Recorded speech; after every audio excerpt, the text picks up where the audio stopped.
Welcome back to the 5-Star News, here to bring you top-notch information at lightning speed.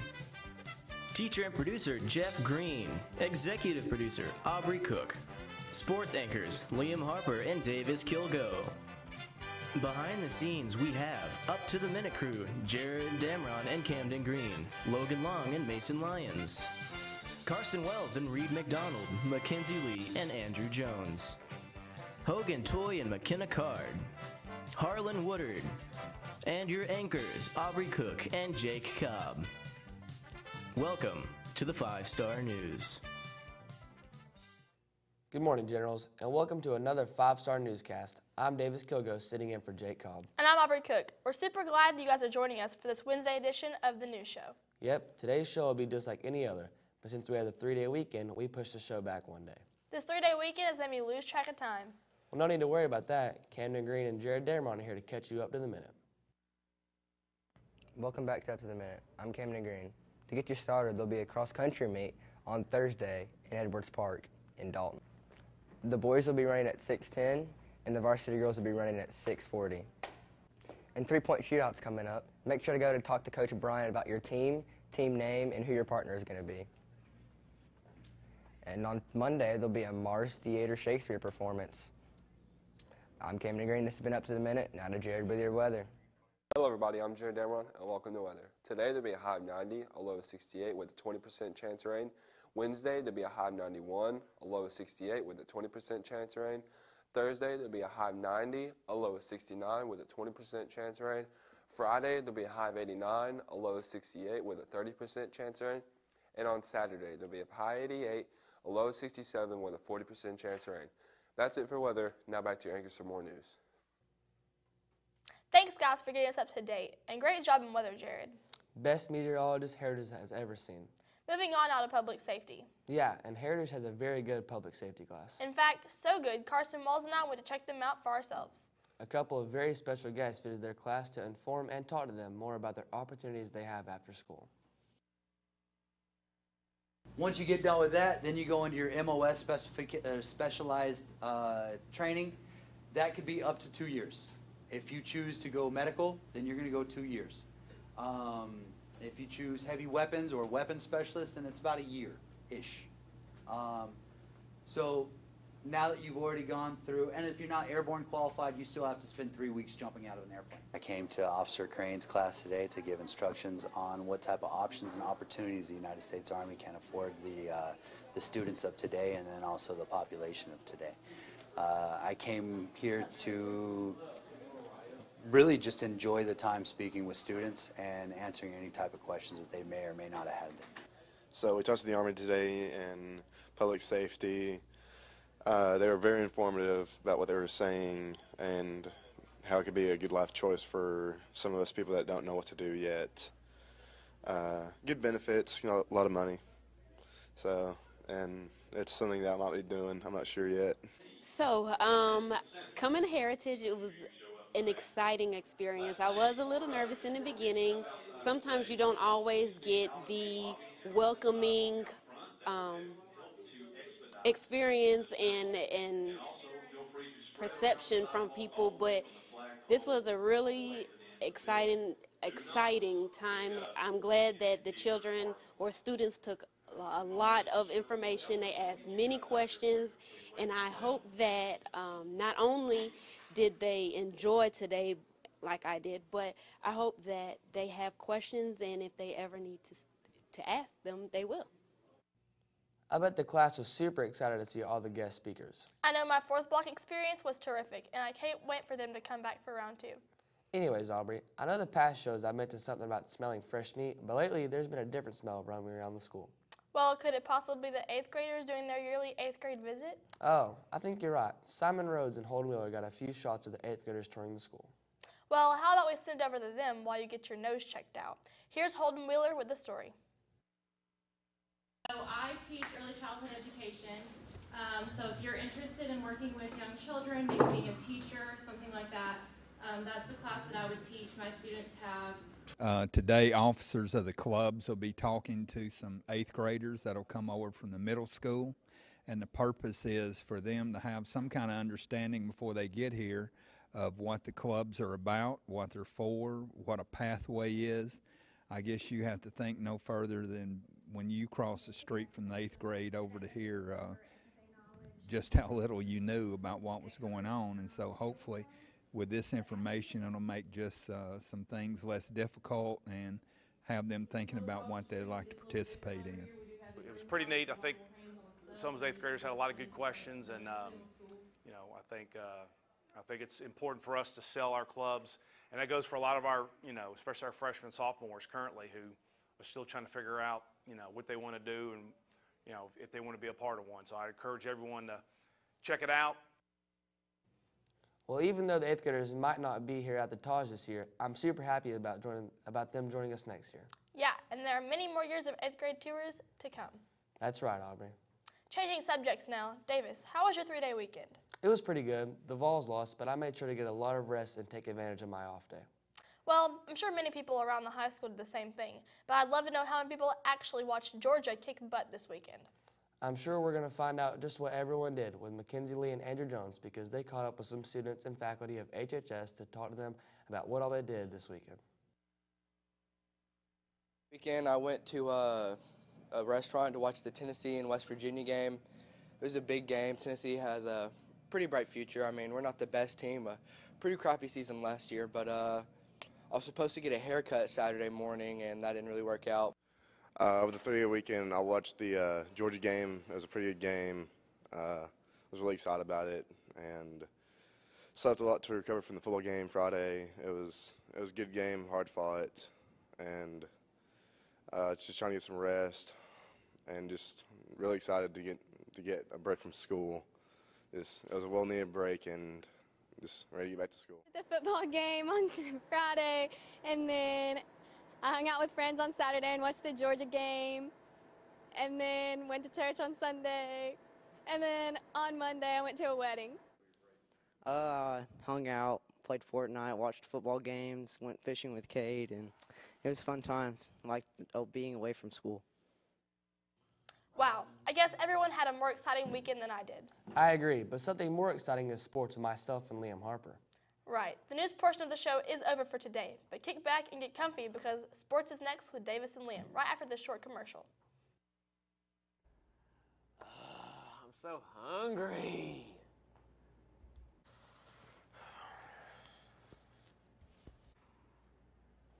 Attention all students, they're now selling cookies in the front lobby. Yes! Let's go.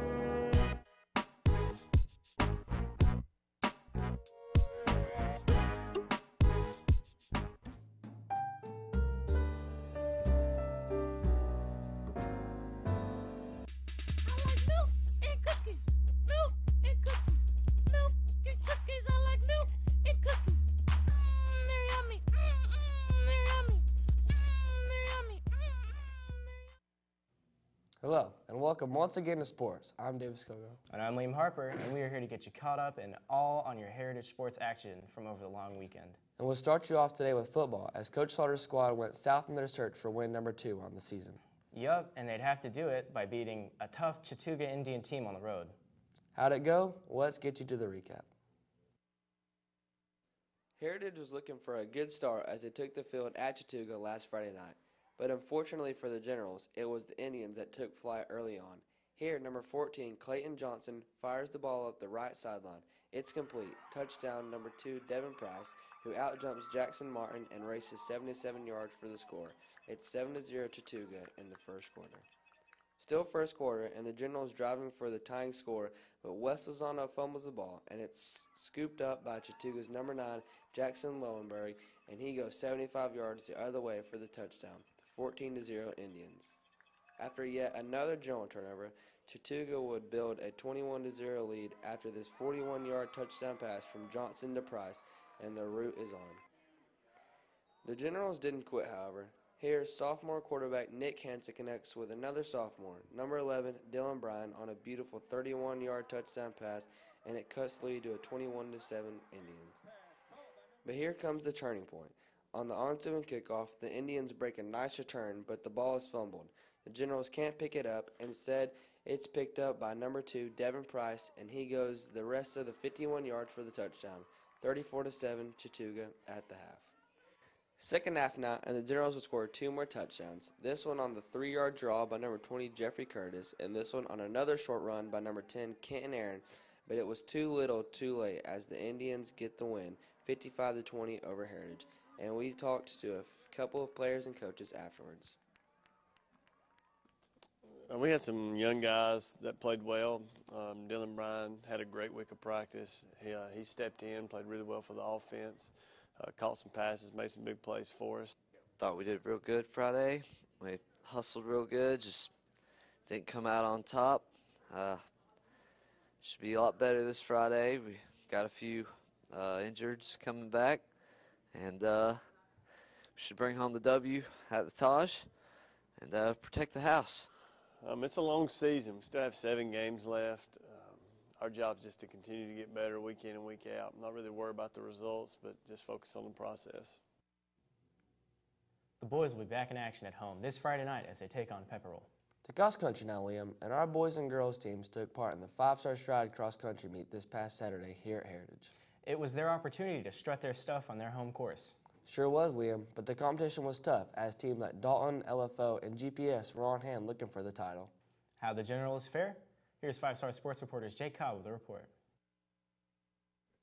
So we had a little race on Saturday here at Heritage High School where dreams come true. We had about 15 teams from around the area, including several region teams, Ringgold, Lakeview, LFO, a couple of others. And even Dalton came up, and GPS came down from Chattooga. So we had a pretty good showing. Our boys varsity came in second, which I'm pretty proud of. We had our top runner, Gavin Chandler. He had a PR, which is personal record, the fastest race he's ever run on our course, and it was just shy of hitting the 17-minute mark. He was 18:01, but still super, super fast for kind of a hilly, tough course, so we're proud of him. And of course, our other boys were very, very tough as well. So they ran a pretty solid race. Dalton beat us just by a few points, and they had a couple of really, really fast guys. But we were tight, we were close, and so our goal in the next couple of weeks is to kind of catch up with them and continue to do well in the region. On to softball now, and it's a very busy week for the Lady Generals. They took on Lafayette on Tuesday night with first place on the region on the region on the line. Could our girls get that big win? Here's 5-star sports reporters Mackenzie Lee and Andrew Jones with some reaction of the big win. Yesterday we played at Lafayette. It was a big region matchup for us. We were able to come out on top 6-0. You know, the girls, they fought hard. Lafayette's a tough team, and they had a good game plan against us. But, you know, we had a couple breaks go our way. Rachel threw a good game for us last night, and we were able to come out with a big, road win. As for today, we play LFO today at home. That's our only home game of the week. We play tomorrow at Pickens, which is a region matchup, and then on Friday we play Dalton at Lee University up in Cleveland, Tennessee. So it's a long week for us. It's a tiring week for them, but the girls are staying hydrated. They're taking care of their health issues. We're trying to stay healthy for the best we can, and we can just take it one day at a time. Great job in sports, everybody. I don't think I can name a better duo than Davis and Liam. Me and my fridge are quite the duo, if I like to say so myself. But speaking of doing a great job, Saturday we had the Butterfly Festival here at Heritage High School. And boy, was it a hit. I went to the festival and got a few shots of some of the activities that were there. All the money collected from the festival goes to the Katie Beth Carter School. A fun day for an amazing cause. Liam Harper interviewed Coach Carter about the festival and how great it was. It was great. So we had great weather. Early in the week we thought we might get rain and stuff like that, but the weather was beautiful. Turned out great. We had a good crowd, and for the most part, I think everything, we went off without any hitches. I think the kids probably loved the inflatables and, the face painting and stuff like that. They had a big time, but we had a lot of people, listening to live entertainment, and we had some really good artists out there, so I think they really enjoyed that. But all in all, I think just the the spirit of the day was probably, you know, what we got the most comments on. Just not just remembering Katie Beth, but just, you know, a day to remind people to live their life well. I'm super glad I was able to go to the festival and see what all was there to benefit Miss Katie Beth. Yeah, and Davis, I could have sworn I saw you there in the petting zoo. No, I wasn't in the petting zoo. Oh, maybe I was just thinking about the goats I saw. Maybe so. And with that story, we'll conclude our show. Thank you to everybody for watching. Have a great day, a great week. We will see you again on Friday, but until then, Stay classy, Heritage. Welcome back to the 5-Star News, here to bring you top-notch information at lightning speed. Teacher and producer Jeff Green, executive producer Aubrey Cook, sports anchors Liam Harper and Davis Kilgo. Behind the scenes, we have Up to the Minute crew, Jared Damron and Camden Green, Logan Long and Mason Lyons, Carson Wells and Reed McDonald, Mackenzie Lee and Andrew Jones, Hogan Toy and McKenna Card, Harlan Woodard, and your anchors, Aubrey Cook and Jake Cobb. Welcome to the 5-Star News.